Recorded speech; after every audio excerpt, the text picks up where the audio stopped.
Hello everyone and welcome to a very nice game. Sorry, there's a Rui Lopez on the board already. Between Christopher Yu and Hans Moke Niemann from the Marshall Grandmaster Norm tournament that was played in 2020, where young international masters were invited to try and win a Norm. There's been a lot of talk about this game lately, so I decided to also enjoy it. So let's check it out. So Christopher has the white pieces and he opens with pawn to e4. We have e5 by Hans, knight to f3, knight to c6, and yes, bishop to b5. The Rui Lopez is on the board. We have knight to f6. Going for the Berlin defense, and now pawn to d4, trying to throw Hans off guard, as this is only the 5th most popular reply against the Berlin defense. E captures on d4, and now Christopher just castles. We have pawn to a6, challenging the bishop, bishop to a4, d6, and now with the delayed capture on c6. Bishop captures on c6, b captures, and knight captures on d4. So all been played before, nothing new here, threatening to pick up the pawn on c6. So bishop to d7, Hans will play c5, kick away the knight, and then put the bishop on c6 to gain control over this diagonal. Queen to f3, and now pawn to c5 as planned. We have knight to f5, and there are a couple of games where bishop captures on f5 was played, but Hans has a different idea. Hans plays pawn to h6, and it is now, as of move 10, that we have a completely new game. And okay, of course, bishop is coming to c6, the pawn will come under fire, so rook to e1 and bishop to c6, and now just queen to c3. Now moving the queen away from the defense of the e-pawn, but of course you are never considering actually capturing this, as your king is still on e8. So here, queen to d7, and now pawn to f3, strengthening the e4 pawn.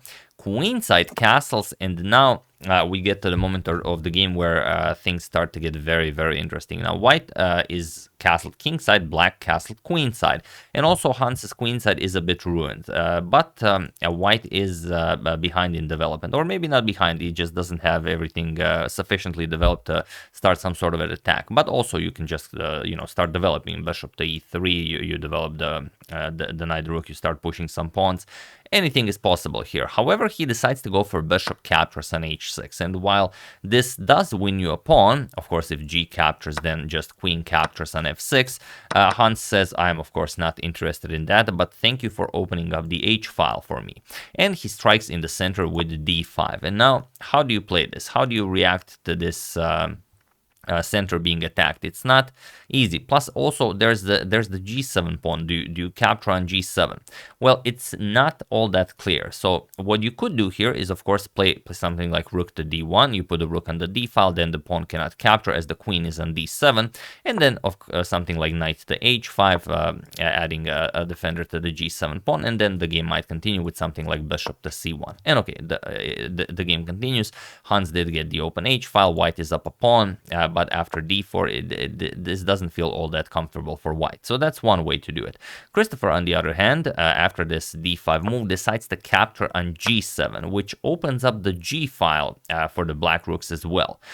Bishop captures on g7, knight captures on g7, and now the knight on f6 is hanging. And this is probably what Christopher was hoping for, that now the knight might have to move, let's say to h5, then white knight captures on h5, and so on. But Hans just plays d captures on e4. He offers the knight on f6 to play e captures on f3 and completely bust open white's king side. So there's really nothing better than to play queen captures on f6. So this is what Christopher does. Now comes e captures on f3. Notice how the bishop on c6 makes all of this possible, as in all of the games previously that have reached that position, the bishop was traded for a knight on f5, but Hans just played h6 and kept the bishop alive. So here we have knight to f5, and also another crucial moment in the game where if you really want to try and save this with white, you have to offer a queen trade and then just hope for the best. But it's still very, very, very hard to play this. For example, if a rook, something like rook d to g8 goes after the knight, you want to put pressure on that g2 pawn. How do you play this? Problem is, if you trade queens right away after king captures on d7 and knight to f5, you just get destroyed. Rook captures on g2. Now if you go to h1, rook captures on h2 is checkmate. And if you go king to f1, then bishop to b5 check, and again you will get checkmated. Rook e2, now just rook captures, threatening rook to h1 checkmate. And after king to e1, just rook rook captures with check, king to d1, and rook to h1 checkmate. So that's not going to work. However, after this queen f5 and rook d to g8, you could try rook to e8 with check. It is a possibility. So just trying to get the rook away from the g file, and if rook captures on e8, then queen captures on d7, king captures, knight captures on e8, rook captures, and only now you develop with knight to c3. And you would get this position where it's not at all comfortable for white, but after f captures on g2, black is up a pawn. It's a protected pass pawn on g2, but still white would be able to play this. At least you have a passed h pawn, you have a rook ready to jump in the open d file, you have a knight, so you know, maybe it would be possible to defend this. However, after the move in the game, knight to f5, rook d to g8 by Hans, and now yes, white is up a knight, but look at all of these undeveloped pieces. So knight to g3, stopping rook captures on g2.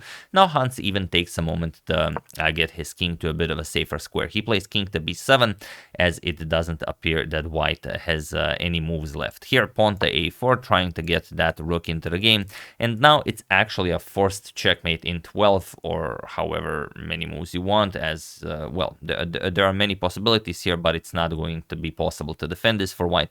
So feel free to pause the video and try to find this absolute brilliancy of a maneuver while I give you a couple of seconds.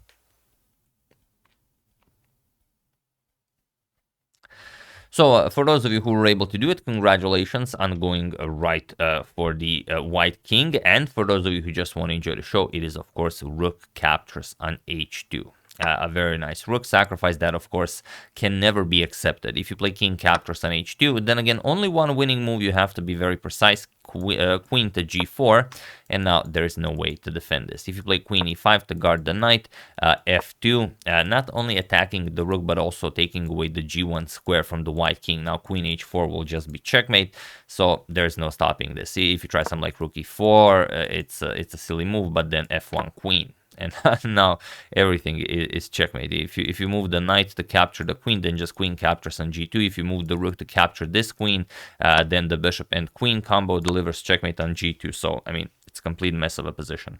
So after rook captures on h2, Christopher, as he did play a4, he plays rook to a3, tries to get that rook to help out with the defense, but now rook captures on g3, and after rook to b3 check, Hans just played king to a7, obviously why he put the king on b7, and he was in this position on move 22 that Christopher Yu resigned the game, and what a spectacular victory for black in the Berlin defense after that crazy line.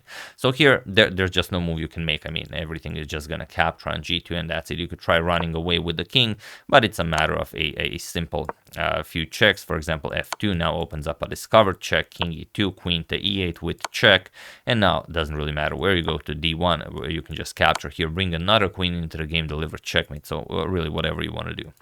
So very nicely played by black. It's really a beautiful line in the Berlin defense, especially here after f5, just throwing in this h6 and deciding to keep the bishop on this diagonal. For some reason, no one ever did this before, but it definitely makes sense. The bishop belongs much better on this diagonal, and it's, well, it's just a beautiful game. But like I said, the moves that really allowed this all to happen for black are this bishop captures on h6, just going for material like this, and another one not trying to actually hold this game, but still trying to preserve the extra piece and hope to maybe even win the game.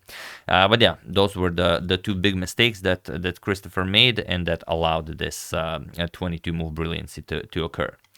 So yeah, that's the game. Hope you guys enjoyed it. As I've seen, there was a lot of talk about this game, and I've seen the final position, but I haven't seen the game, so I decided to check it out. I did enjoy it. You know, almost you know, gets you to maybe pick up the Berlin defense for your own games, but you know, almost, not really.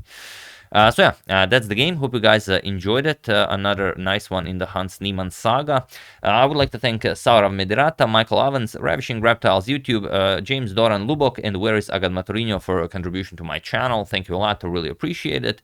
As usual, you can check 2 of my previous videos here. Thank you all for watching, and I will see you soon, continuing to check up on your wonderful suggestions and whatever else happens in the chess world. Thank you all. I will see you soon, and have an excellent rest of your day.